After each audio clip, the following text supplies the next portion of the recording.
in Chelsea's history. Champions of Europe at last. Champions League winners the hard way. Penalties. Teman-teman, akhirnya yang ditunggu-tunggu datang juga. Chelsea balik lagi ke Liga Champions, teman-teman. Gila ya, udah berapa tahun kita cuma bisa liatin tim lain main di kasta tertinggi Eropa. Sekarang akhirnya, di bawah komando Enzo Maresca, The Blues balik lagi ke tempat yang harusnya jadi habitat alami, Liga Champions. Dan langsung ketemunya siapa coba? Bayern Munchen. Alamak, bener-bener ujian awal yang nggak main-main. Tanggalnya udah jelas. Pada hari Rabu, 17 September 2025, di Allianz Arena, markas besar raksasa Jerman, tempat yang nyimpen memori paling indah buat kita fans Chelsea. Ingat kan? Final 2012, Didier Drogba, Petr Cech, penalti dramatis. Semua itu kejadian di stadion yang sama. Jadi buat kita, Allianz Arena itu bukan cuma kandang Bayern, tapi kayak rumah kedua yang penuh kenangan manis. Nah, sekarang Chelsea balik ke sana, bukan buat nostalgia doang, tapi buat nunjukin ke seluruh Eropa kalau kita emang pantas balik ke meja makan para raja. Lawannya, Bayern, tim dengan koefisien UEFA tertinggi kedua, alias calon monster di fase Liga. Jadi ya, siap-siap mental aja teman-teman. Ini bukan sekadar pertandingan, tapi sebuah pernyataan. 10, 9, 8, 7, 6, 5, 4.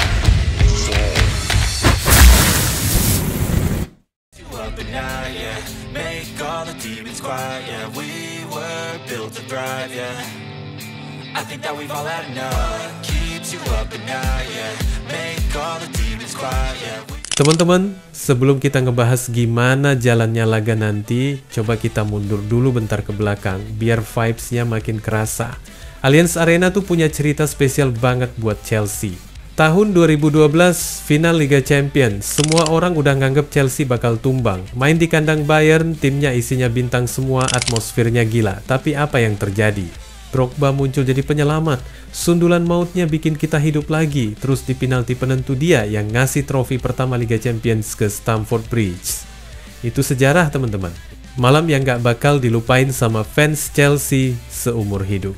Lalu tahun 2020 kita balik lagi ke stadion itu. Main di leg kedua babak 16 besar dan Bayern ngerjain kita habis-habisan. Thomas Müller dan kawan-kawan ngegasak kita tanpa ampun. Rasanya hambar banget teman-teman. Balik ke stadion penuh kenangan, tapi yang kita dapat cuma luka. Nah sekarang 2025 kita balik lagi. Bedanya gede banget. Stadion full house, fans Bayern bakal rame. Tapi jangan salah, suara biru dari London juga pasti kedengeran. Dan buat pemain-pemain muda Chelsea, ini bakal jadi pengalaman hidup yang gila. Main di panggung terbesar, di tempat yang udah jadi bagian dari sejarah klub. Soal kondisi tim, Chelsea datang dengan wajah baru. Di bawah Enzo Maresca, identitas permainan mulai kelihatan. Gak lagi sekadar tim yang ngandelin counter attack kayak eranya Tuchel, sekarang Chelsea lebih percaya diri buat main posisional. Build up dari belakang, bola pendek, struktur rapi. Mirip-mirip gaya Pep Guardiola, tapi ada bumbu khas Italia yang bikin lebih disiplin. Banyak yang skeptis waktu Maresca datang, tapi hasil awal nunjukin kalau dia ngerti banget cara ngehandle pemain muda. Bukan sekadar kasih kebebasan, tapi juga ngasih struktur biar nggak bablas. Di lapangan, ada beberapa nama yang bakal jadi sorotan. Enzo Fernandez, si jenderal di tengah, bakal jadi otak permainan. Dari kakinya, bola-bola tajam bisa lahir buat ngebelah pertahanan Bayern. Terus ada Cole Palmer, anak muda yang makin lama makin jadi idola baru Stamford Bridge. Kreatif, berani, dan punya naluri pembunuh, Palmer bisa banget jadi pembeda di laga kayak gini. Tapi semua tentang Palmer, semoga aja udah pulih dari cederanya teman-teman. Kemudian Reece James, kalau kondisinya fit, bisa jadi senjata ampuh di kanan. Crossing, cut inside, bahkan tembakan jarak jauh, lengkap semua. Di lini depan ada Joao Pedro. Anak Brazil satu ini punya aura samba yang bikin permainan Chelsea jadi lebih cair. Gaya mainnya luas, skillnya licin, dan yang paling penting, dia punya keberanian buat nyoba hal-hal kreatif di area berbahaya. Nah, beda lagi sama Liam Delap. Striker Inggris ini punya tipikal yang lebih old school tapi tetap relevan buat era modern. Posturnya gede, fisiknya kuat, dan dia nggak takut tabrakan sama bek lawan. Sayangnya, belakangan dia malah cedera teman-teman. Terus siapa gantinya? Kemungkinan besar Mark Guiu, talenta muda yang baru aja dipanggil pulang kembali. Ngomongin Bayern, jangan salah, ini tim bukan kaleng-kaleng. Dengan koefisien UEFA nomor 2, mereka udah jelas salah satu raksasa paling ditakutin.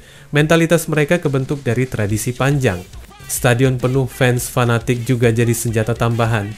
Di pinggir lapangan ada Vincent Kompany, pelatih 39 tahun yang ngerti banget cara bikin timnya main agresif. Pressing tinggi, tempo cepat, dominasi dari menit awal, itu gaya yang bakal Chelsea hadapi. Dan di lapangan, aduh, isinya ngeri-ngeri. Harry Kane sekarang udah jadi mesin gol Bundesliga, adaptasi total bikin gawang lawan jadi sasaran rutin. Di belakangnya ada Jamal Musiala, anak emas Jerman dengan dribble licin dan visi permainan luar biasa, dan Joshua Kimmich yang jadi motor tengah, lengkap sudah. Chelsea harus siap teman-teman.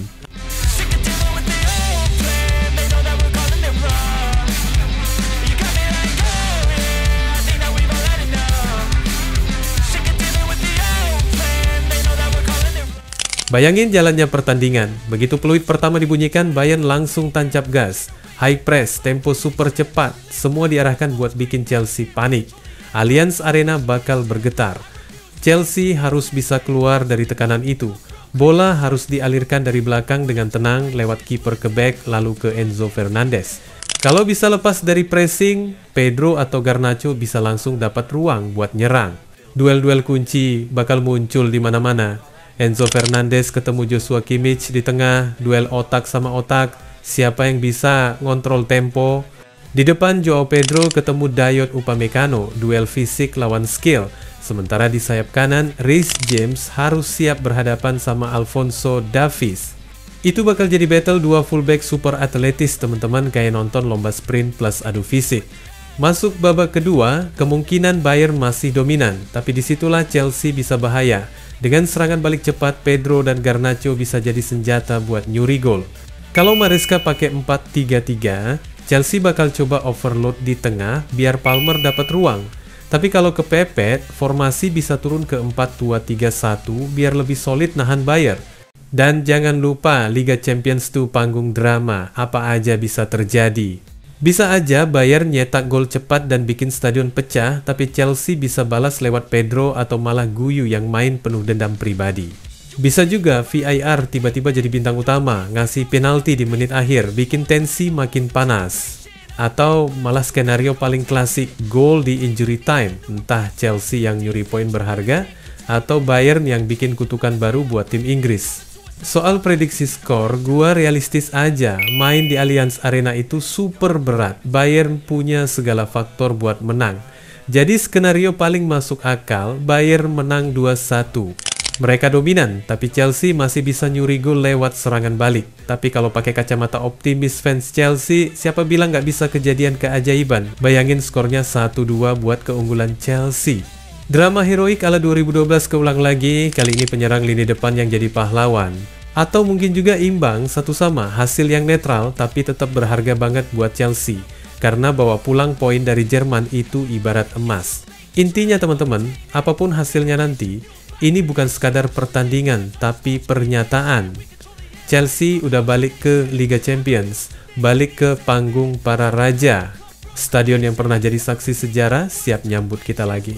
Semoga kali ini cerita manisnya terulang, bukan luka yang ditinggalin. Wassalamualaikum warahmatullahi wabarakatuh.